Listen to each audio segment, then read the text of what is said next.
Welcome to my channel Koel's lifestyle. অনেকদিন পর তোমাদের সাথে আজকে একটা ব্লগ নিয়ে চলে এলাম। তো আজকে হচ্ছে আমার বাড়িতে জন্মাষ্টমী, আজকে কোথাও যাবো না, আজকে পুরোটাই আমার ফ্যামিলি ব্লগ হবে। কী কী প্রিপারেশন নিচ্ছি চলো দেখাই। সুন্দর করে ঠাকুর সাজানো হয়ে গেছিলো, এটা কিন্তু আমার কাম্মা সাজিয়েছিল, আর এত সুন্দর লাগছিল গোপালের জামাটা দেখতে। দেখো, তাই দেখাও একটু।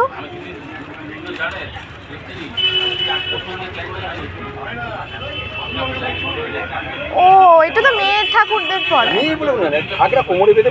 প্রথম দোকানে কিন্তু সেরকম জামা ছিল না, যেহেতু জন্মাষ্টমীর দিনকেই গিয়েছিলাম। তারপরে একটা দোকানে আমি মন পছন্দের জামা পেয়ে গেছিলাম, আর তারপর ঠাকুরের জন্য মিষ্টি নিয়ে নিলাম, 2 ঘরের জন্য নিয়ে এবার বাড়ি ফিরে এলাম। এবার সব সাজানোর পালা। আমার বদ্দিও এসছে কালকে, তো আলুর দমের আলু ছাড়াচ্ছে এখনো।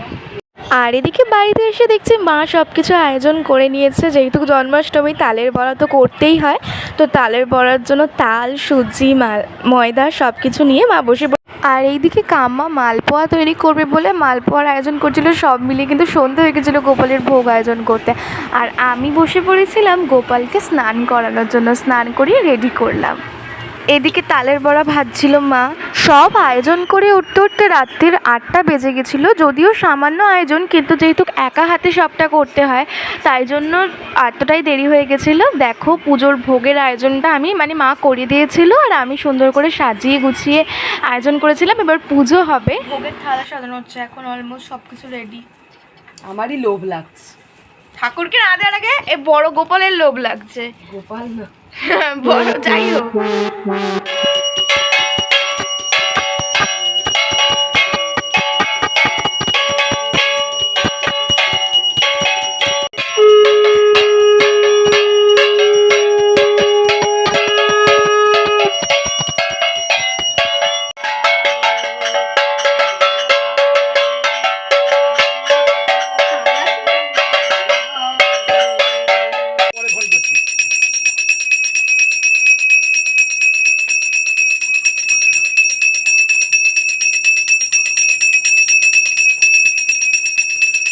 ঘরেরই পুজো শেষ হয়ে গেছিলো। এবার আমরা সবাই প্রসাদ খেতে বসে পড়েছিলাম, কারণ আমাদের তারপর মাসির বাড়ি যাওয়ার ছিল। তো সব মিলিয়ে গল্পও হচ্ছিল একটু, কারণ আমার জন্মাষ্টমী যখন ছিল নন্দ কি জ্বালাই তো।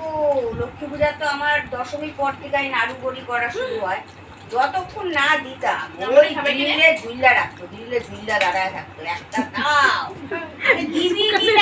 দিবি কিনা। এরপরে ওর কাকা নাই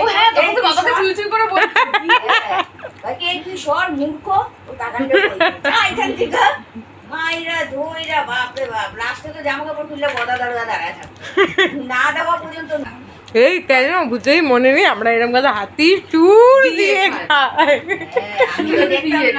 আমি তো দেখতাম না তোর কাকান কইতে এরকম করে, দেখেছো উনি আবার বলছে, কি বলছে ওই যে আবার বলছে, আরে কি বলছে বলছে হাতি সুর দিয়ে। তবে আমরা ছোটবেলায় গাড়ি দিয়ে যেতাম, বোন থেকে থেকে গোত্তা মারতো এরকম করে। নেতাজি গান নিজে বললেই রেগে যেত।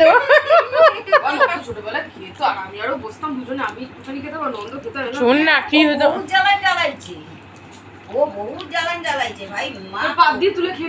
হ্যাঁ কি হতো, মা দুজনকেই আমাদেরকে খেতে দিত, ওকে আর আমাকে। ও কি করতো, ওর নিজেরটা তো খেয়ে সাগর করে দিত, উপরে আমারটাও খেয়ে নিত, আর আমি খুঁজতে থাকতাম আর করে কানার মতো।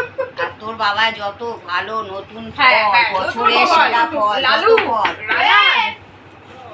হ্যাঁ, ও সন্তোষিয়া। তো এখানে কিছুই না, এরা ছোটোবেলার বকবক করছিল আমার সম্পর্কে, ভুলভাল যত রাজ্যের কথা, আর নিজেরাই হাসাহাসি করছিল।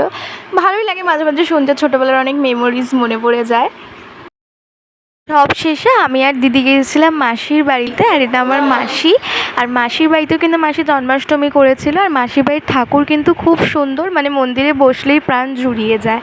তো আজকের জন্য ব্লগটা এতটুকুই। যদি তোমাদের ভালো লাগে একটু কমেন্ট, লাইক আর শেয়ার করে দিও। আবার আরেকটা নতুন ব্লগ নিয়ে পরের দিন আসবো।